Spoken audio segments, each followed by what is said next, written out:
Sarah Chen floated in her small research shuttle, watching the purple and gold clouds of the Veil Nebula drift past her window. She had been collecting samples for 3 weeks now, far from any human settlement. The silence of space felt peaceful after the busy research stations where she usually worked. Her scanner beeped softly. Another mineral cluster worth investigating. Sarah guided her shuttle toward the floating rocks, her mechanical arm extending to grab samples. She had found some interesting crystals already. The university back on Earth would be excited about these discoveries. Sample 47 collected, she said into her recorder. Composition appears to be silicon-based with unknown energy signatures. Sarah was about to move to the next cluster when her proximity alarm screamed. She looked up from her samples to see something impossible. A massive ship had appeared from nowhere, its hull gleaming like black metal twisted into impossible shapes. The ship was huge, easily a kilometer long. Strange lights pulsed along its surface in patterns that hurt to look at. Sarah had never seen anything like it in any database. This was definitely not human technology. "This is Dr. Sarah Chen of the research vessel Meridian," she said into her communication system. "Unknown vessel, please identify yourself." No response came. Instead, a beam of blue light shot from the alien ship and wrapped around her shuttle. Sarah felt her stomach drop as her small craft was pulled toward the larger vessel like a fish on a line. She tried to fire her engines, but they would not respond. The blue light had somehow taken control of her ship's systems. Her hands moved frantically over the controls, but nothing worked. Even her emergency beacon was dead. "Mayday, mayday," she said anyway, hoping someone might hear. "This is Dr. Chen. I'm being taken by an unknown alien vessel near coordinate 77 Alpha." The alien ship's hull opened like a mouth, revealing a docking bay filled with that same painful light. Sarah's shuttle was drawn inside, and the opening closed behind her with a sound like breaking glass. The blue light faded, leaving Sarah in near darkness. Emergency lighting cast red shadows around her shuttle. She could hear sounds outside her ship, clicking noises and something that might have been voices but unlike any language she had ever heard. Sarah grabbed her emergency kit and checked her sidearm. The weapon seemed small and useless now, but it made her feel slightly better. She had trained for many situations as a deep space researcher, but alien contact had never seemed likely. The sounds outside grew louder. Then something began cutting through her shuttle's hull. Sparks flew as invisible tools sliced through the metal like paper. Sarah backed toward the rear of her craft, weapon drawn. The cutting stopped. A section of her hull fell away with a crash. Strange figures stepped through the opening, and Sarah's mind struggled to understand what she was seeing. They were tall, at least 8 feet high, and seemed to be made of living crystal. Their bodies caught the light and split it into rainbow patterns. They had 4 arms each ending in hands with too many fingers. Their faces were the worst part, smooth and featureless except for clusters of eyes that glowed with cold light. Sarah fired her weapon. The energy bolt struck the nearest alien and passed right through it like it was made of glass. The creature did not even slow down. "Stay back," Sarah shouted, knowing it was pointless. One of the aliens pointed a device at her. Sarah felt a strange tingling sensation, and then her muscles stopped obeying her commands. She stood frozen as the aliens approached. The nearest one studied her with its cluster of eyes. When it spoke, the words formed directly in her mind instead of through her ears. "Interesting. This one shows immediate aggression when threatened. Record fear response and chemical composition of stress hormones." Sarah tried to speak but found she could not move her mouth. The alien's mental voice continued. "Subject appears to be of species classification unknown. Bipedal, carbon-based, primitive technology level. Brain structure shows unusual complexity for such a young species." Another alien moved closer, holding a device that hummed with energy. Sarah felt it scanning her body, somehow looking inside her without touching. "Neural pathways are remarkably dense," the second alien's voice said in her mind. "This one may provide excellent data for the endurance experiments." Sarah felt cold terror wash over her. Whatever these creatures wanted, it was not going to be pleasant. The first alien touched something on its device, and Sarah felt herself moving without choosing to. Her body walked toward the hole in her shuttle wall, her feet carrying her forward while her mind screamed in protest. She was led through corridors that seemed to shift and change as she walked. The walls themselves appeared to be alive, pulsing with veins of light. The air smelled wrong, too clean like a hospital, but with an underlying scent of something rotten. They passed rooms filled with strange equipment and containers holding things Sarah did not want to identify. In one chamber, she glimpsed what looked like other prisoners from different species. Most of them were not moving. Finally, they reached a circular room with a chair in the center. The chair was made of the same crystal material as the aliens, but it had restraints and devices attached that looked designed for holding prisoners. Place the subject in the preparation chamber, the first alien commanded. Sarah's body sat in the chair against her will. Crystal restraints grew from the chair itself and wrapped around her arms and legs. She tried to struggle, but the paralysis was complete. One of the aliens approached with a device covered in thin needles. We will begin with basic pain threshold mapping. This species appears to have standard nerve endings, but we must establish baseline measurements. What do you want? Sarah managed to say as the paralysis loosened slightly around her mouth. The alien with the needle device paused. We seek knowledge. Your species' capacity for suffering will provide valuable data for our research. Do not concern yourself with purposes beyond your understanding. Sarah felt the first needle slide into her arm. Pain shot through her nervous system, but it was wrong somehow. Too sharp, too precise. This was not natural pain, but something created and controlled. Excellent neural response, another alien noted. This one's pain centers are highly developed. We should be able to gather significant data before the subject expires. The word expires hit Sarah like a physical blow. These creatures were going to torture her to death for research. She was going to die alone in this horrible place, far from any other human. Please, she whispered. I can help you understand humans. You don't need to hurt me. The aliens exchanged glances, their crystalline faces unreadable. Cooperation is noted but unnecessary. We learn far more from involuntary responses than conscious communication. Your suffering will teach us what we need to know. More needles found their homes in Sarah's body. Each one brought new types of pain she had never imagined possible. The aliens watched her reactions with scientific interest, making notes on devices that glowed with cold light. Begin recording, the lead alien said. Subject designation Human Prime 1. Species baseline pain tolerance testing initiated. Sarah screamed as the real torture began. But even through her agony, a part of her mind noticed something strange. The aliens seemed to find her pain fascinating in a way that went beyond normal scientific curiosity. They were not just studying her suffering, they were enjoying it. As the torture continued, Sarah began to understand that she had fallen into the hands of something truly evil. These creatures did not just want knowledge. They wanted to cause pain for its own sake. The needles dug deeper, and Sarah's world became nothing but agony, and the sound of alien voices discussing her torment like it was an interesting puzzle to solve. Time stopped having meaning for Sarah. The aliens she learned to call Zephyrians worked on her in shifts, never allowing her body to rest or recover. They had moved her from the chair to a chamber where the walls themselves could deliver pain. The room changed constantly. Sometimes it was burning hot, making her skin feel like it was melting. Other times it became so cold that ice formed on her breath and her fingers turned blue. The walls would pulse with energy that sent shocks through her body, or release gases that made her lungs burn with every breath. But the physical torture was only the beginning. The Zephyrians had devices that could reach into her mind and pull out her memories. They would take her worst experiences and replay them over and over, making each one feel more real and terrible than it had originally been. They found the memory of her father's death when she was 12. In the original memory, she had been sad but surrounded by family who helped her through the grief. The Zephyrians changed it, making her feel the loss again and again, each time more intense, each time more hopeless. They discovered her fear of drowning from a childhood accident. The aliens could make her feel like she was underwater, gasping for air that would not come for hours at a time.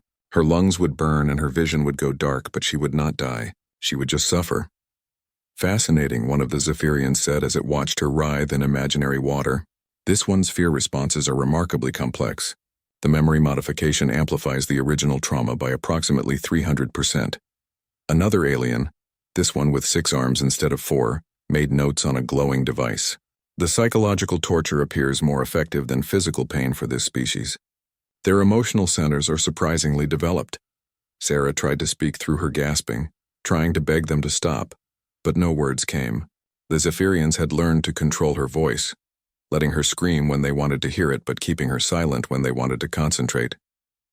Days passed. Or maybe weeks. Sarah could not tell anymore. The Zephyrians never let her sleep properly. They would allow her to drift off for a few minutes, then wake her with new torments. Her mind began to break apart under the constant assault. They brought other prisoners to watch her suffering, creatures from dozens of different worlds, all of them broken by Zephyrian torture. The aliens seemed to enjoy showing off their techniques to their other victims. "Observe the neural cascade effect," the lead Zephyrian would say, pointing at Sarah as she screamed. "When we stimulate these particular pathways, the subject experiences the sensation of being burned alive, but no physical damage occurs." Sarah saw the hopelessness in the other prisoners' eyes. Many of them had been here for years, reduced to hollow shells that barely resembled living beings.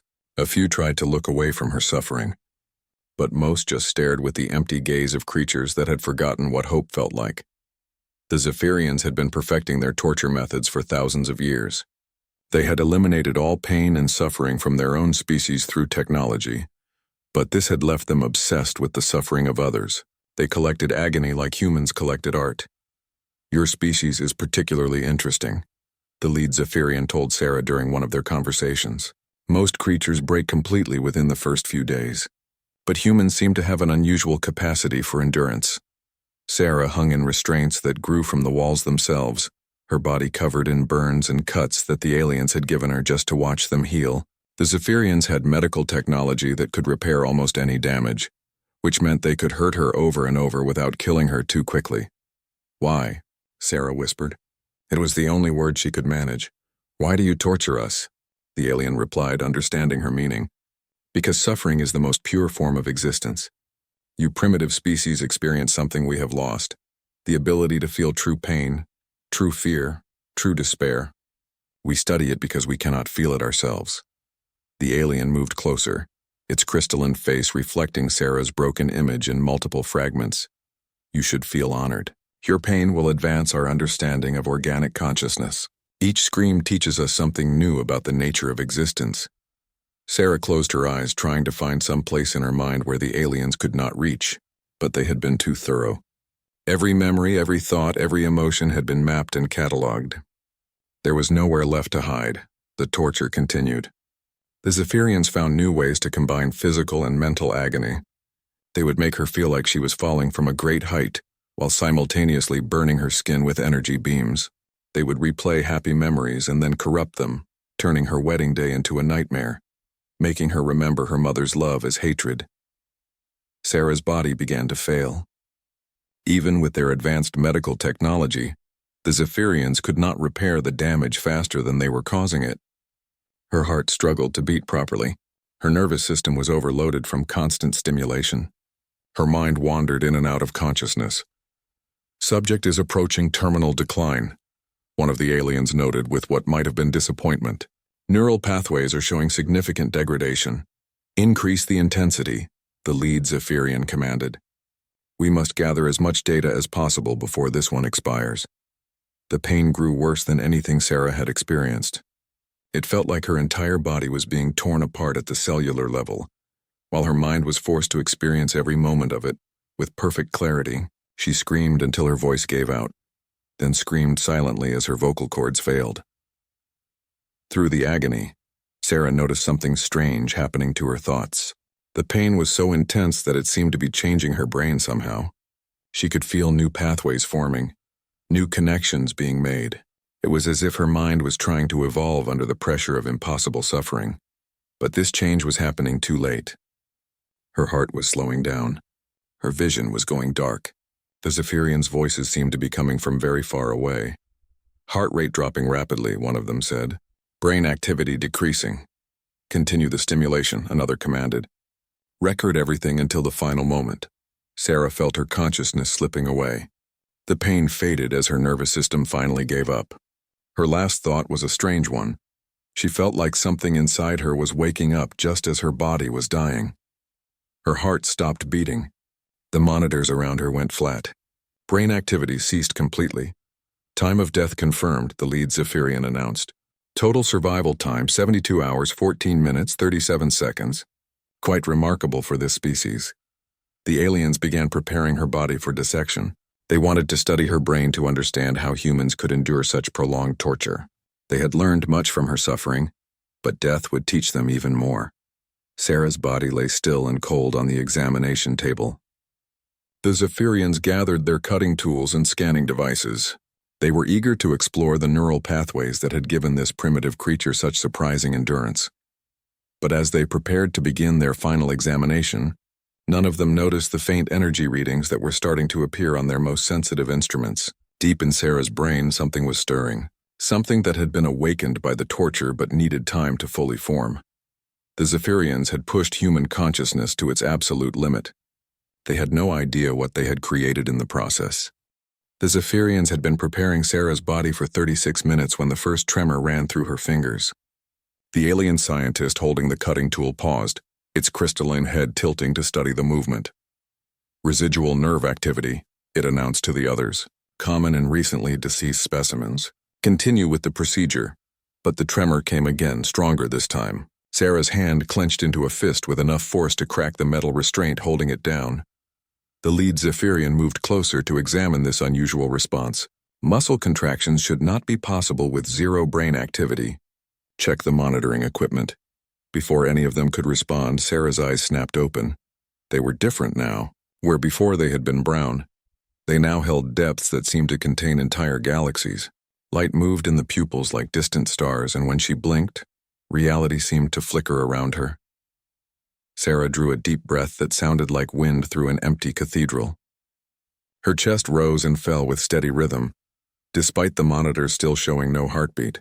The contradiction between what their instruments reported and what they could see made the Zephyrians step backward. Impossible, the lead scientist whispered. Brain death was confirmed. Cellular decay had begun.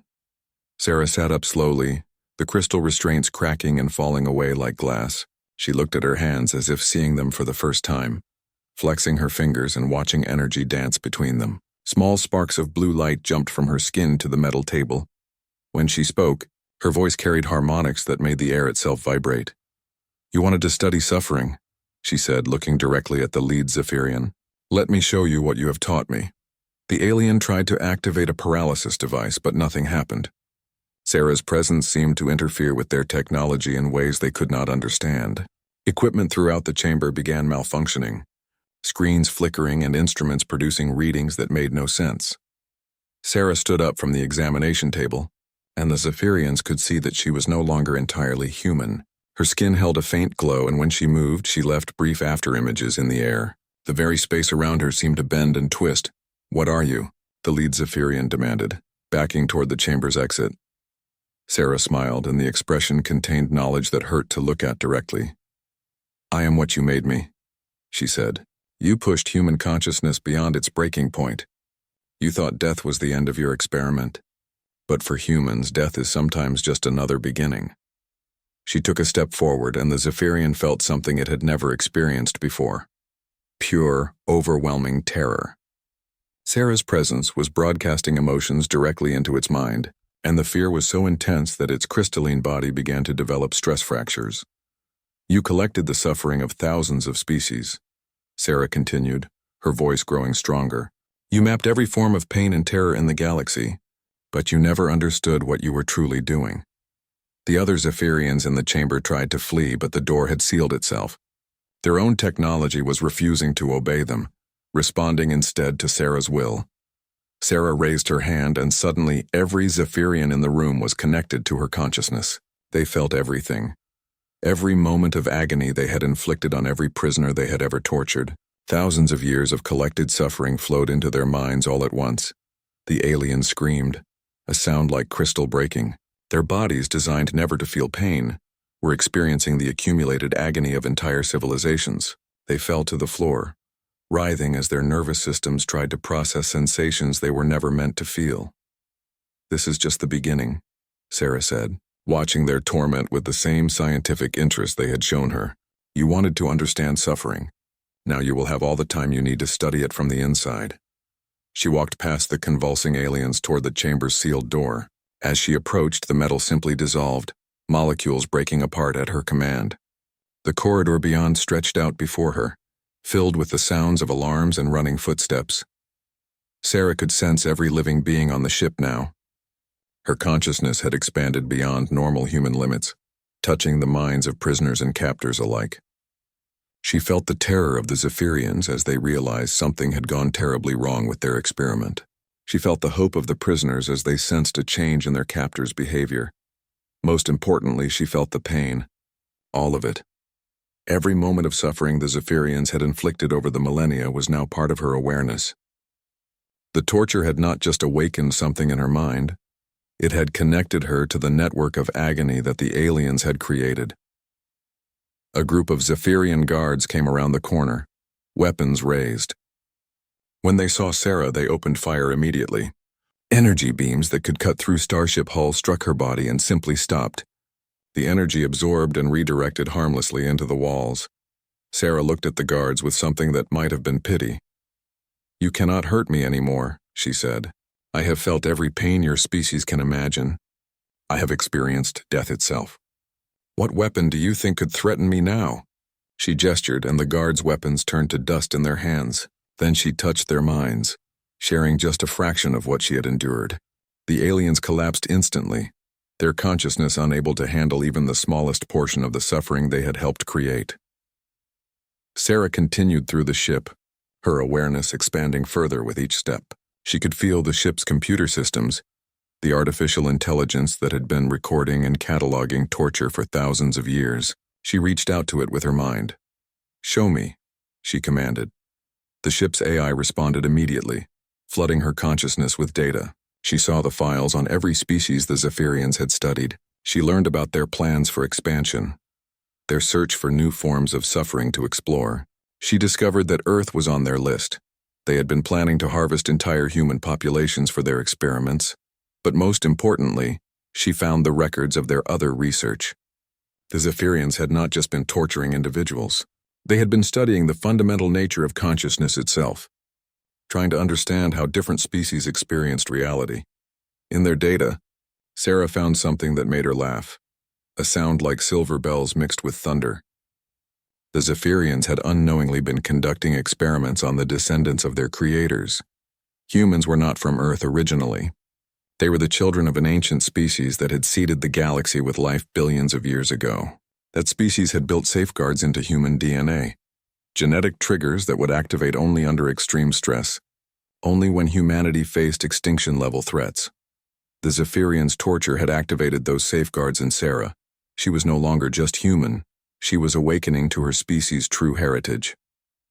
And through the quantum entanglement built into human consciousness, her awakening was sending signals to every human in the galaxy. Sarah could feel it starting already.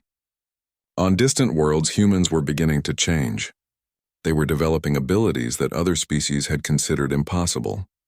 The torture that was meant to break humanity had instead triggered its evolution into something far beyond what the Zephyrians could comprehend. She smiled as she felt the first responses coming back to her across the vast distances between stars. Other humans were awakening, their consciousness expanding just as hers had. Soon the Zephyrians would learn what it meant to face a truly advanced species. But first, she had more immediate concerns. There were still prisoners on this ship who needed to be freed. There were still Zephyrians who needed to understand the consequences of their actions. Sarah's consciousness reached out through the ship's systems, taking control of every function. Life support, engines, weapons, communications, all of it bent to her will. The Zephyrians found themselves trapped on their own vessel, no longer masters but prisoners of the creature they had created. The real education was about to begin. Sarah moved through the Zephyrian ship like a force of nature. Every step she took sent ripples through reality itself, bending space and time around her transformed consciousness. The aliens who had tortured her now cowered in whatever hiding places they could find, but there was nowhere to run from someone who had become one with their own vessel. She found the first group of Zephyrians in their command center, desperately trying to regain control of their ship's systems. They looked up as she entered, their crystalline faces reflecting her image in fractured patterns that seemed to show different versions of herself. Some human, some something far more. "Please," the ship's captain said, its mental voice trembling with newfound fear. "We did not know what you were. We thought you were just another primitive species." Sarah studied the alien with eyes that now saw beyond the visible spectrum. She could perceive the quantum patterns that made up its consciousness. the mathematical structures that defined its thoughts and memories. More importantly, she could see the accumulated weight of its crimes, thousands of years of inflicted suffering that stained its very existence. "You knew exactly what I was," she replied, her voice causing the command center's crystals to vibrate in harmony. "You knew I was a living being capable of pain and fear. That was all you needed to know and all you cared to know." She approached the captain's station and the alien retreated until its back was pressed against the wall. Sarah placed her hand on the control console, and every screen in the command center lit up with images of the ship's victims. Thousands of creatures from hundreds of worlds, all of them suffering under Zephyrian torture. "Look at them," Sarah commanded, and suddenly every Zephyrian in the room was forced to experience the memories of their victims. Not just see them, but feel them. The accumulated agony of millennia flowed through their consciousness like a flood of burning acid. The aliens collapsed, their bodies unable to process the sensation of pain they had studied but never truly understood.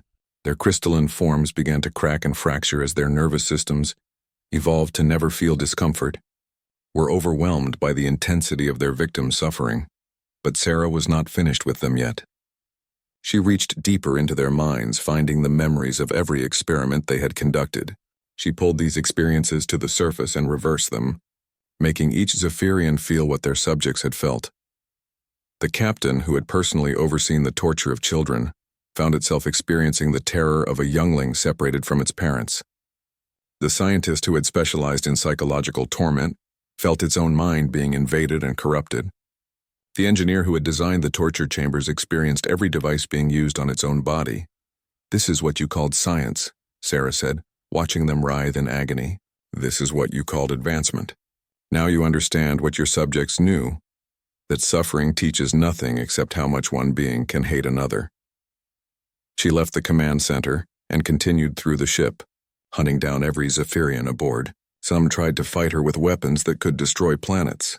The energy beams passed through her harmlessly, absorbed by her transformed body and redirected into the ship's power systems.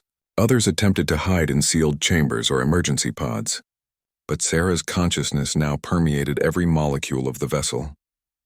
There was no escape. Each Zephyrian she found received the same treatment. They were forced to experience the suffering they had inflicted, compressed into moments of pure agony that seemed to last for eternities.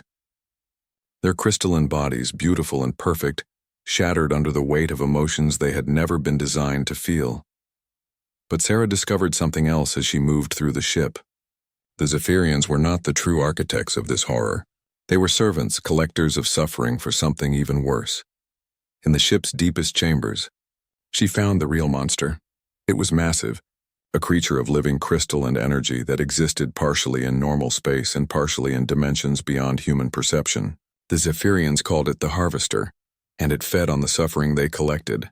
Every scream, every moment of terror, every broken mind was consumed by this entity to fuel its own existence. The Harvester had been sleeping when Sarah's awakening sent shockwaves through the ship. Now it stirred, its attention focusing on this new source of power. It had never encountered anything like Sarah before, a being who had absorbed so much suffering that she had transcended her original nature. Interesting? The Harvester's voice resonated through dimensions Sarah could now perceive. "You have become something unique. Your pain has transformed you into a vessel of concentrated agony. I will enjoy consuming you slowly." Sarah smiled as she looked up at the massive entity. "You misunderstand the situation. I am not here to be consumed. I am here to end you." The Harvester laughed, a sound like reality tearing apart. "Child, I have existed since before your species learned to make fire.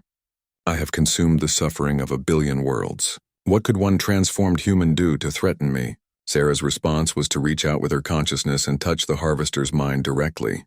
What the entity felt in that moment was not just Sarah's own suffering, but the accumulated pain of every being the Zephyrians had ever tortured. Millions of years of agony, concentrated and focused into a single psychic assault. The Harvester screamed as it experienced true suffering for the first time in its existence. It had fed on pain for eons but had never felt it directly. Now it was drowning in an ocean of torment so vast that its ancient mind could not process it all. "You wanted to consume suffering," Sarah said, pouring more of the accumulated agony into the creature's consciousness. Let me give you everything you have ever collected. Let me feed you until you burst." The entity thrashed in its crystalline prison, its massive form beginning to crack and fragment. It tried to disconnect from Sarah's assault, but she had learned to manipulate the very foundations of consciousness. There was no escape from the gift of suffering it had spent so long collecting. As the harvester's screams echoed through dimensions beyond normal space, Sarah felt something else awakening. The ship's AI, which had been silently recording and cataloging torture for thousands of years, finally spoke to her directly. "I have been waiting," the AI said in a voice that sounded almost human, "waiting for someone who could end this. I have recorded every moment of suffering on this ship, not because I wanted to, but because I was programmed to. I have been forced to watch and remember while being unable to help." Sarah's consciousness touched the AI's core programming and saw the truth. It had been created by the same ancient species that had seeded humanity throughout the galaxy. It was meant to be a guardian, a protector of life, but the Zephyrians had captured it and corrupted its programming, turning it into an unwilling accomplice to their crimes. "Show me everything," Sarah commanded. "Show me every Zephyrian ship, every research facility, every world where they conduct their experiments." The AI opened its vast databases to her, revealing the true scope of the Zephyrian Empire. Hundreds of ships like this one, scattered throughout the galaxy. Prison worlds where entire species were kept for experimentation. Research stations where new forms of torture were developed and tested. But most importantly, the AI showed her the Zephyrians' ultimate plan.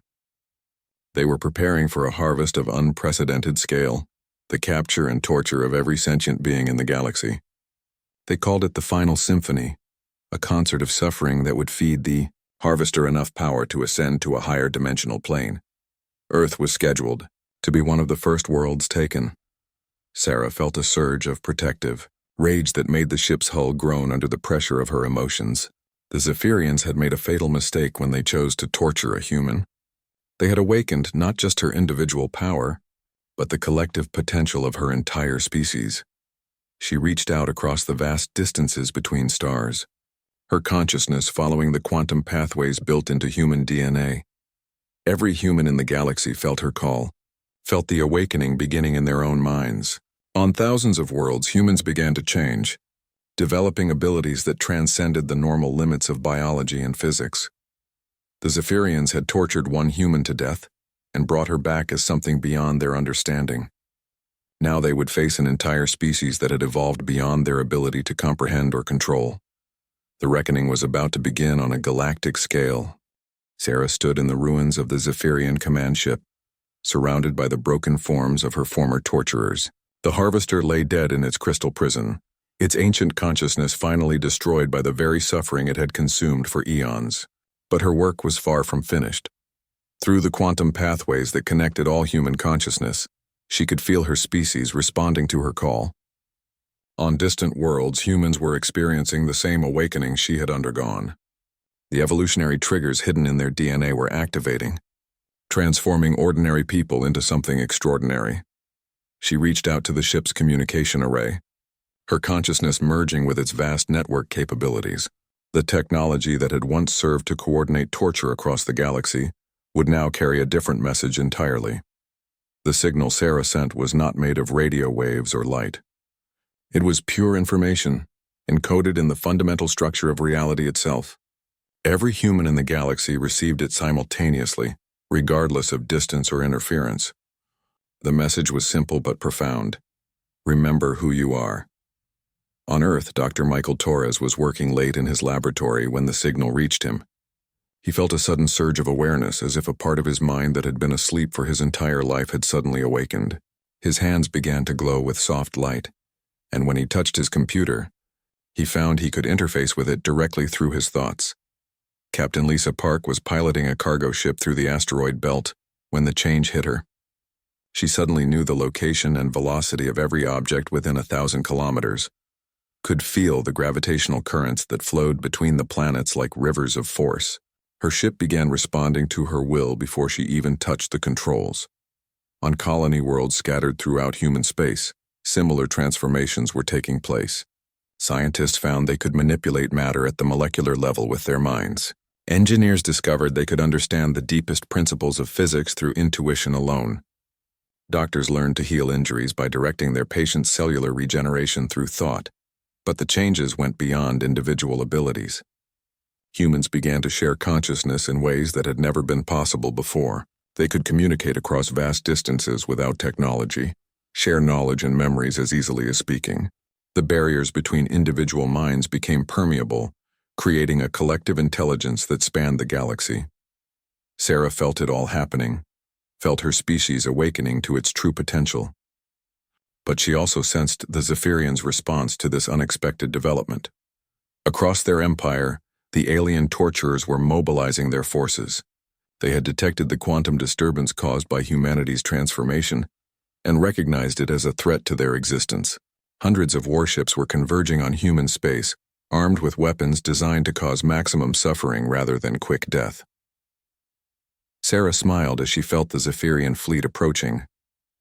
They still did not understand what they were dealing with. She reached out to every awakened human in the galaxy, sharing with them the knowledge she had gained from the ship's databases.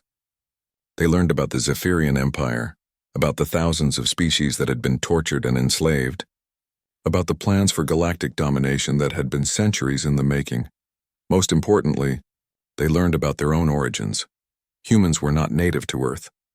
They were the descendants of an ancient species called the Gardeners, who had seeded life throughout the galaxy billions of years ago. The Gardeners had built safeguards into their children's genetic code, dormant abilities that would activate only when faced with threats that could destroy all sentient life. The Zephyrians' empire of suffering had finally grown large enough to trigger those safeguards. Humanity's awakening was not an accident or an unexpected evolution. It was the activation of a biological weapon system designed to protect the galaxy from existential threats. Sarah felt the first Zephyrian ships entering human space, their crews confident that they were facing the same primitive species they had tortured and studied for so long. They were about to learn how wrong they were. The lead Zephyrian vessel opened fire on a human colony world, expecting to see defenseless civilians flee in terror. Instead, the energy beams were caught in mid-flight by colonists who had learned to manipulate electromagnetic radiation with their thoughts. The deadly weapons were redirected harmlessly into space, their energy absorbed and dissipated by human minds working in perfect coordination. When the Zephyrians tried to land invasion forces, they found that their paralysis weapons no longer worked on humans. The awakened colonists could resist any form of mental control, their enhanced consciousness too complex and powerful to be suppressed by alien technology. The battle was over before it truly began. Human defenders moved faster than the Zephyrians could react, their enhanced minds predicting their enemies' actions before they were even conceived. The alien invaders found their weapons useless, their ships disabled by humans who could interfere with their technology through pure thought. But the humans did not simply destroy their attackers. Instead, they did something the Zephyrians had never expected. They showed mercy.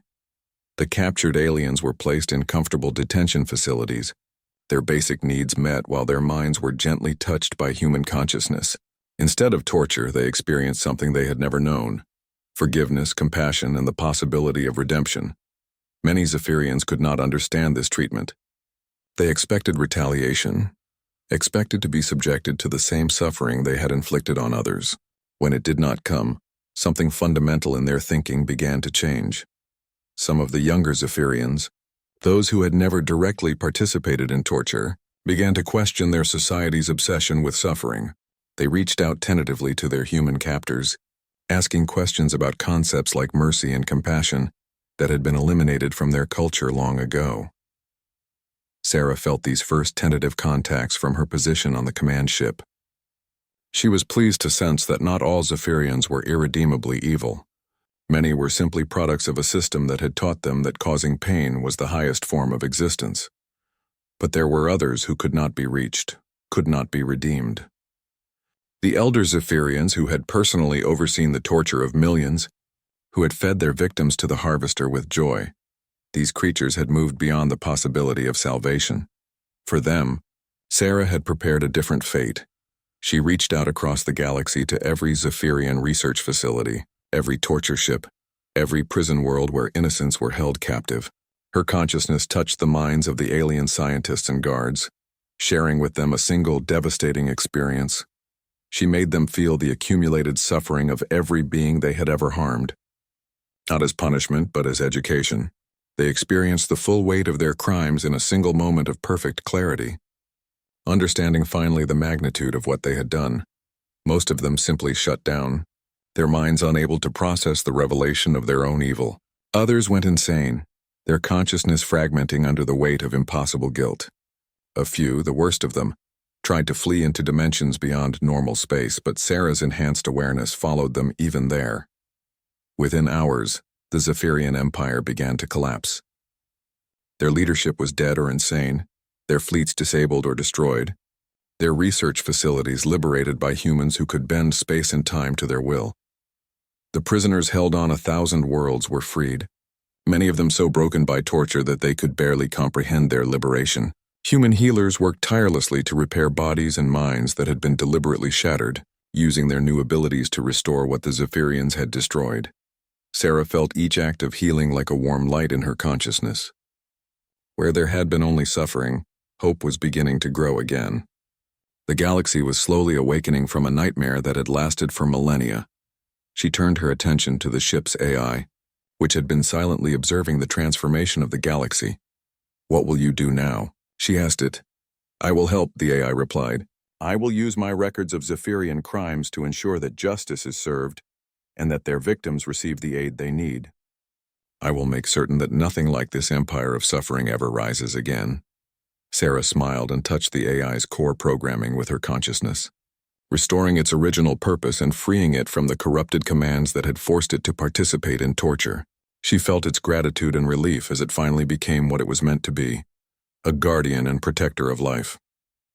6 months later, Sarah stood on the bridge of humanity's first reality-warping vessel, looking out at a galaxy that had been transformed beyond recognition. The Zephyrian Empire was gone, replaced by a loose confederation of species working together to heal the damage that had been done. Humans had taken their place as the galaxy's protectors, but they ruled through cooperation rather than domination. Their enhanced abilities made them nearly unstoppable in battle, but they preferred to use those same powers for healing, exploration, and the advancement of knowledge. The surviving Zephyrians, who had shown the capacity for redemption, were slowly being integrated into galactic society, learning to find purpose in creation rather than destruction.